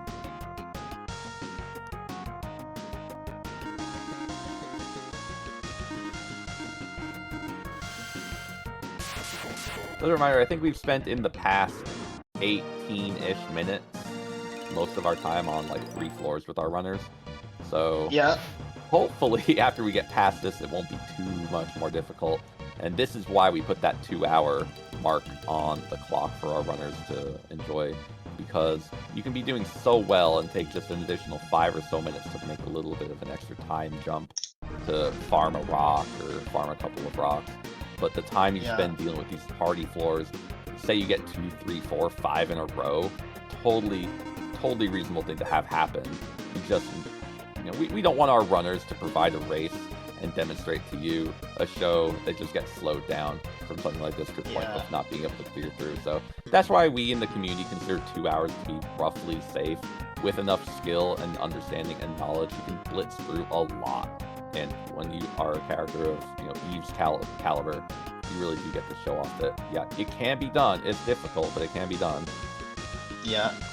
Meanwhile, Kazakhstan just got out of that room, so one less thing to worry about for them. So he's on floor 78 right now, which means he still has this floor and 9 more floors to deal with the potential. The Hydoras, right, that you see on Kaze's screen are the Orky enemy. They can be manipulated to move safely around, but engaging in combat with them is fairly scary. The Orkies themselves are susceptible to instant death.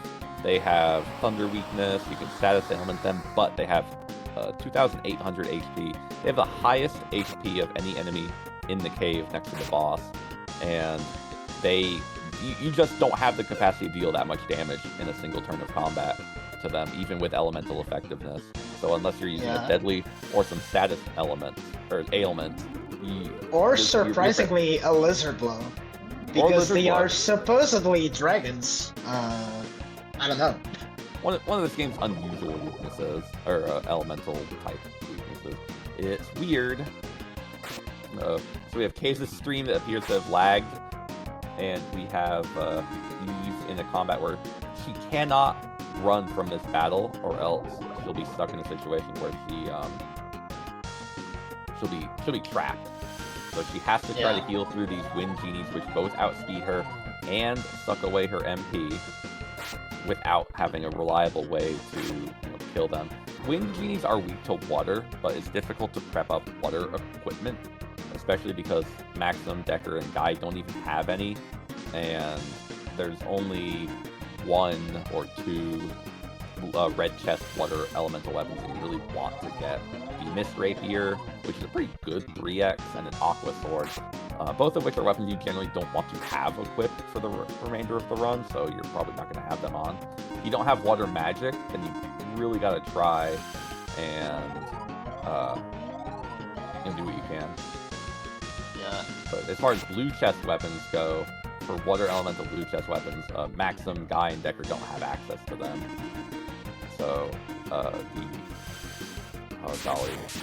the Dragon Spear and the Water Spear are the only ones. Funnily enough, Lexus has access to it, but of course no one's brought Lexus in this run. Yeah. No luck for the scientist. So Kaze is back.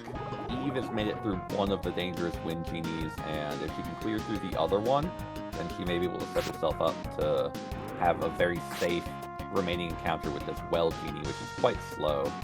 Unfortunately, she's trying to set up Absorb. It looks like to steal some MP back from them, and she got absorbed before she could absorb. Terrible, terrible situation. Yeah. Yeah, I mean, this fight here is a good example on how, like, if you don't have a deadly on anyone at all on your team, things just slow down incredibly, like, atrociously fast, you know. You take forever to finish one fight. It's not even just having a deadly. It could be a fatal pick, which is the deadly that, when uncursed, does not have a good... Yeah, I mean, it could even be a deadly sword. Just something just to pull through genies. So Eva's through this, and now she has, as you recall why I had mentioned earlier, forced combat against two enemies back-to-back. She had to leave that genie combat safely. So that way, if she encountered this Hades chariot and it included an Archfiend, she wouldn't have combat against an Archfiend multiple times in this case. She scares everybody, but she makes it through, and I would give a round of applause just for Eve plowing through that room safely. That was amazing. That's the kind of room that can take you out if you're not careful, and Eve just played that really nicely, so yeah. Hands down.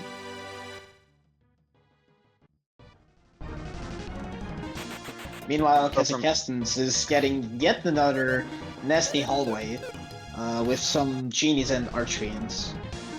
So our runners are on floors 82 and 84 respectively. 84 is the final floor in which a Gorgon rock can be discovered, simply because Gorgons don't spawn any deeper than floor 84. They're weak to Holy, they're not too fast, they hit fairly hard. They're generally a safe, sort of semi-safe backup EXP option that players can go for if they need to. And also, because of the drop, you know, they want them. So they're going for them here, but it just shows, like, even after a crazy series of rooms like our runners have gone through, they're still only 2 floors apart from each other.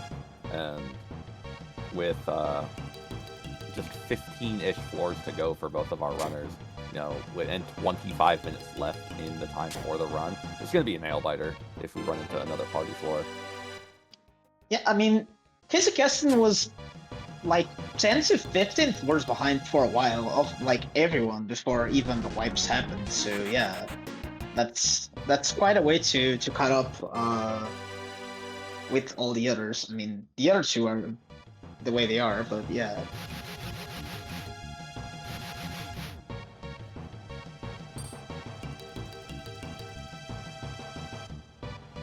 Wow, yeah, this is a messy floor for Kazakhstan.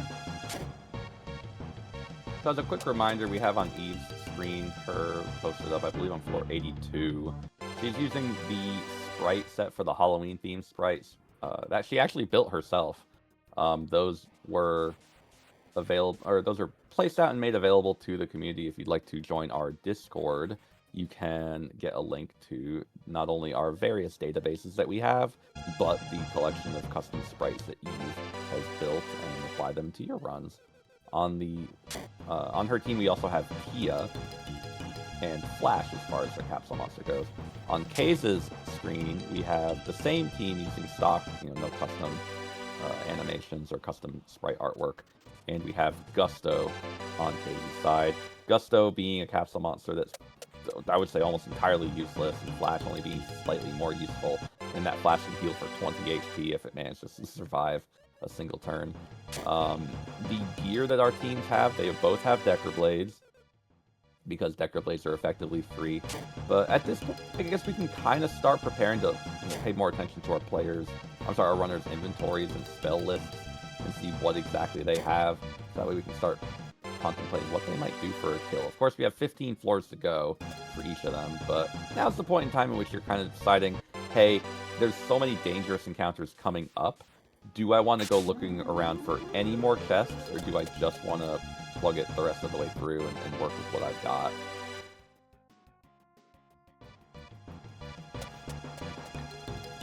Yeah, I Starters mean, also have for become both of high. those two, I'm not sure, but I don't think. I mean, there's the Decker Blade, the mandatory Decker Blade, but there's not much else going around. I think maybe some drops.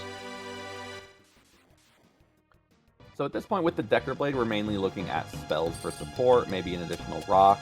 Eve has a Cancer Rock, which means that if she has or Okay. obtains a Zerko weapon, which is one of the best red chest weapons you can get, or a blue chest weapon, you can combine that and get some pretty strong success out of it. A Freeze Ball for Eve gives her 1 additional point. And now Eve is in the late 80s, entering the 90s. At this point, there's only 2 enemy sprites that you'll see on the screen. Either the pink dragons, which can either be copper, silver, or gold, or a combination of 2, up to 2 of them in a combat, or the dark summoners, which are little green robed teleporters that are, in my opinion, more dangerous than the genies. No, I'm sorry, than the dragons. Yeah. The teleporters can get stuck in doorways and are incredibly fast. You're realistically not outspeeding them. And Yeah, I mean, we're talking about 300 points of agility. No big deal. yeah, Not even Artie can outspeed them, so there you go. Yeah, for some comparison, Artie decked out with a Twist Jewel and level 35 is barely keeping up with Archfiends that have around 160 agility, and Dark Summoners have double that, and we just got past the Archfiends. We don't have the time to gain more levels, and you're not going to be gaining that much in terms of stats as well here at the end. The dragons are pretty safe as far as enemies to farm, especially if you have a deadly weapon prepared, or a spell that can instantly kill them, like Destroy, which Maxim and Tia and Salon can use. Also Lexus, but we don't see Lexus or Salon. Yeah, as you say it, Eve was speaking on that dark summoner. I wonder if that was maybe thinking to IP farm on them.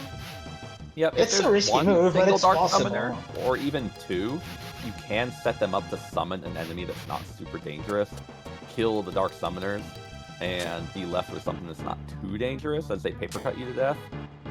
But it's still scary overall.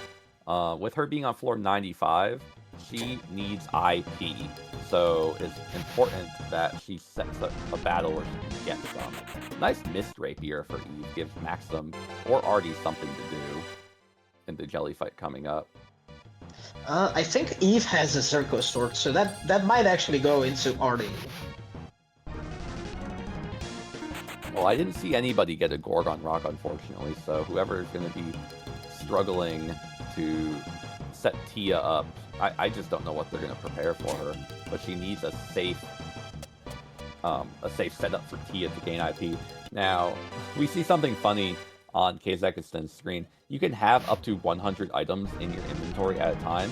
If you have any more, or if you open a chest that gives you more, the game says, uh-oh, full inventory, can't do that, and it prompts you to either put the item back in the chest that you picked it up from, or to just drop something instead. This is a great time for our players to look into feeding their capsule monsters. If you want additional supplementary damage at the final fight against the jelly, capsules are the way to go. The picks of Gusto and Flash are not that great, especially Flash lacking a Dark Fruit, but you can get some value out of Gusto at the very least because of what Gusto is just a pure attacker, not a support option like Flash is. So Flash might just attempt to heal the party during the jelly fight, which is totally useless if we're not. Or might just defend. I think there's that chance too. Could be awful. And in Eve's case too, she has to set up a scenario where her Eve, who does not have very great equipment or very high levels, has to get into an encounter where she can get hit by something. That's basically, it's going to have to be one copper dragon. Normally we'd want to set up Tia to be able to be fast enough to defend before the copper dragon does its attack, because she's struggling in terms of raw HP and raw defense, the 2 survival stats that really do matter for gaining IP. There's a couple of blue chest options that could give Eve the upper hand with Tia. We don't have either of them. I think she's going to take this encounter with 2 Dark Summoners to try to set something up, though, where she kills one, she lets the other summon something, and then she just lets them kind of beat on Tia as best as she can. Yeah, let's see what they summon, which is a big deal here. Leech, yeah, I mean, Leeches it's are good scary, and but bad at the same time. Like, the So main Leeches danger have of seeing a Leech is because they can cast Destroy, so you can lose all your IP on a single blast. But they also have slightly weaker spells in terms of damage that they can put out, and Tia can generally survive their Ice Mall spell Yeah, or their I mean, melee attack. Now they do Black attack Thunder, Ice Hulk, basically? Yep. Now they can also attack 2 times. If they decide instead of casting 1 spell, they can do 2 melee attacks. 2 melees would probably kill Tia. Just And as I say, maximum Destroy or happens. And takes down Decker. Classic. The Decker is the most important character to actually have at 100% IP. Only a few IP abilities from weapons cost 100%. The Decker Blade is one of them. Gating Blade is another one. And most of the blue chest IP abilities cost 100%. The Sky Sword, or some of the Yeah, things. most of the stuff. Yeah, blue chest weapons, I think. All of them? Do All that? the blue chest weapons do. The engage ring and a handful of the other accessories don't, but all the weapons do. Now with Dead Decker, you can see how much IP he gains from getting hit. We need to be careful that Tia doesn't get hit too many times, and that Decker gets hit enough times, and that Decker gets a full IP meter here. Because without a full gauge, he can't, get what he needs. Yeah, Now, you can't use that Fatal Blow. Now we're seeing very, very, merciful Leech here, just beating and beating on Decker, which is exactly what he needs, as many hits as possible on him, and not on Artie or Tia. We might like to see an AoE, and we're also kind of keeping Decker's HP a bit lower than full, because the less HP Decker has at the time of getting hit, the more IP he'll gain per hit. Yeah. So something like Ice Ball here, targeting Decker, it nearly caps him off. Artie, Tia, and Maxim don't need full, but... Ooh, yeah, it seems like Eve's is set on IP, yeah. At 497, that's perfect.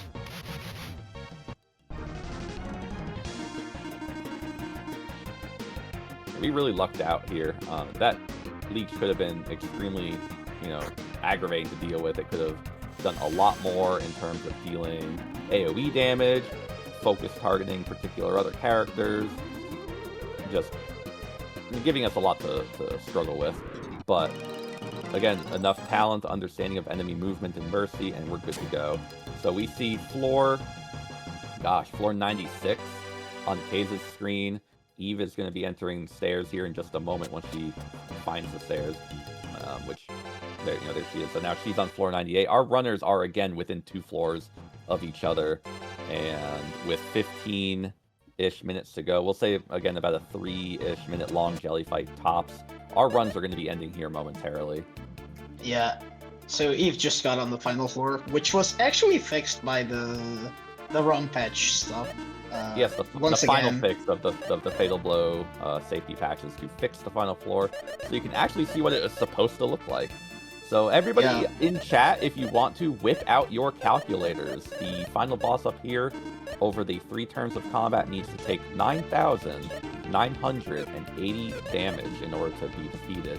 And what we're looking for on our characters are strong fractional damaging attacks, such as a Decker Blade or anything else that does so, a good 3 times multiplier attack, or a multi-hitting accessory equipped with a powerful weapon like the Mist Rapier on Artie, maybe a Zerko weapon plus a Cancer Rock on Maxim, and a supplementary agility management to make certain characters faster than others, such as maybe if it were possible to get Decker faster than somebody, go ahead and do that to get his fractional ability off as quickly as possible. Now, with the setup composition as it is, with no guy, Decker's pretty much not outspeeding anybody.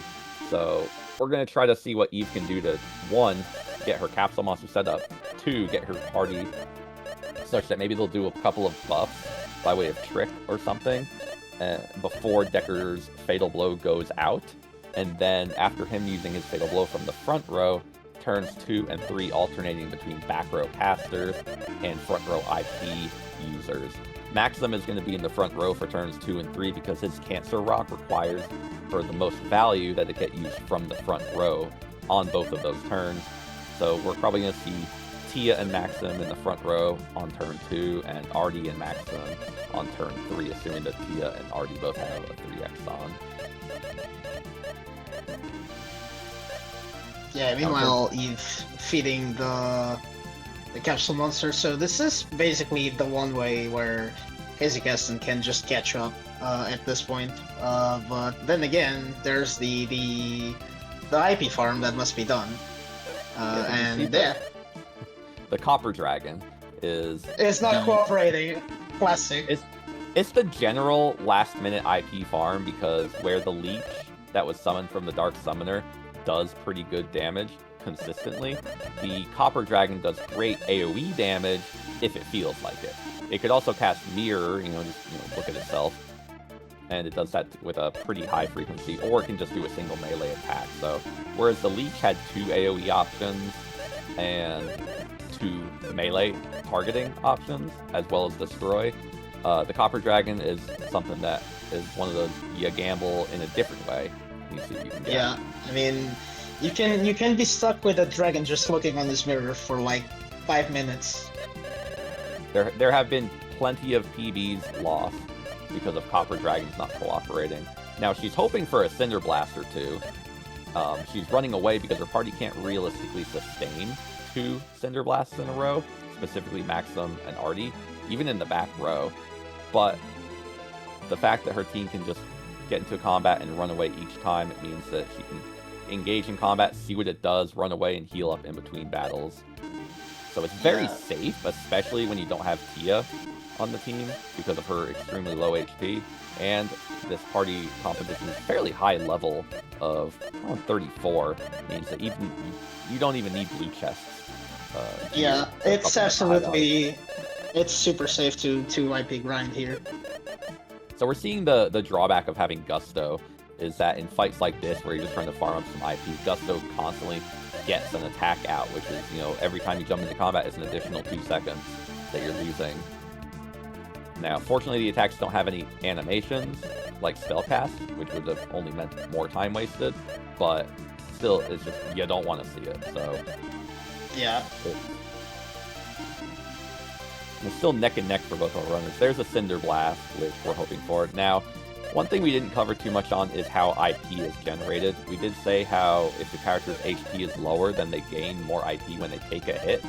But the combination of that plus the character's gut stat, which is fixed, is very difficult to adjust outside of a very select few pieces of equipment. The more gut a character has, the more IP they gain when they're hit as well. So our characters like Maxim and Artie don't need a full IP meter, but they do need, I would say, depending on what they're doing, around 65% if they're doing a 3x.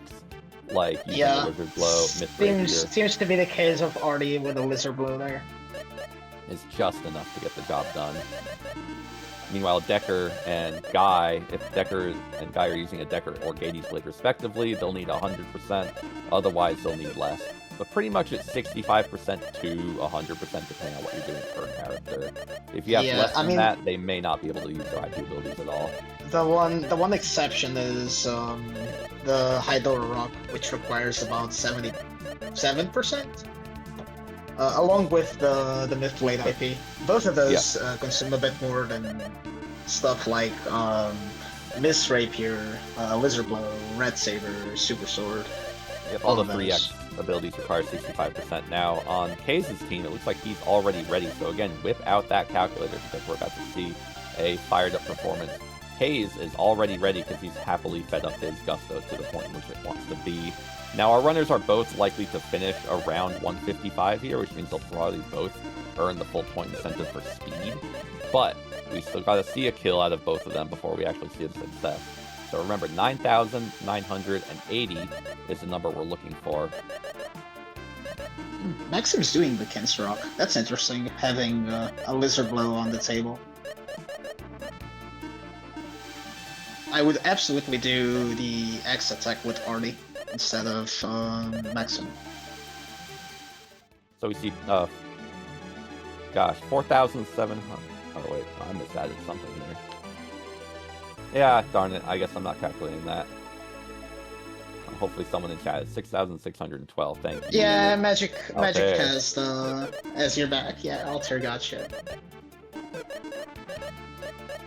So we see Flash on entering Form 4, which is the final form that we'll see hopefully a good melee attack out of. I don't really know what to expect out of Flash, but we see Gusto is also Wow, kind of Decker Blade crit for Casey. That's big. Decker Blade crit, that does double damage. It's one of the few weapons, again, that does increase damage out of a crit. So anytime Decker gets a crit, which is pretty much all he can do on turns 2 and 3, it's enormous. Look at this tight ending. This is going to be tense. Yeah. Crit out of Maxim after being tricked out. And a honestly fairly small Decker Blade, but there's our kill. Casey's got the jelly. There we go. There's one down.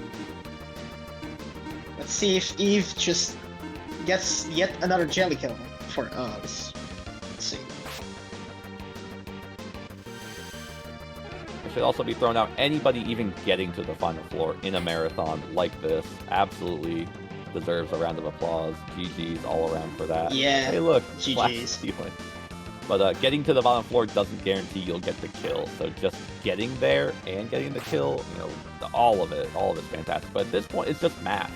You know, you're not really demonstrating heavy use of skill as much as you're dealing with heavy understanding of just, you know, what abilities to use and when. So there's very, very basic fundamental understanding of making a jelly fight go well compared to, you know, the whole rest of the dive. All those ice balks coming out imply that, you know, we got to rely on spell casting, but we did have Trick, and we saw some decent 3x abilities. Of course, we see Flash for healing again, which is just something to chuckle at. Classic Flash. Eve doing her best. Damn. Yeah. That must have been really close. I didn't have the numbers. Valiant effort, though. That was a really good run. Eve demonstrating to us a fatal blow, unfortunately, instead of a fatal blow, getting a low roll on that and just not pulling it off. Fortunately, this makes my job as a scorekeeper very, very easy because I don't have to nitpick every single point that Kazakhstan would have earned, as earning the full 50 for the jelly kill very much locks Kazakhstan in as our winner of round 1. Yeah, GG's.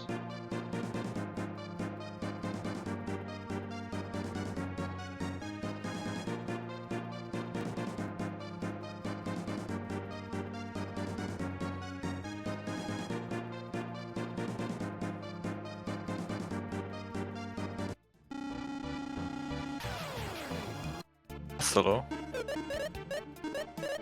Yeah, thank you.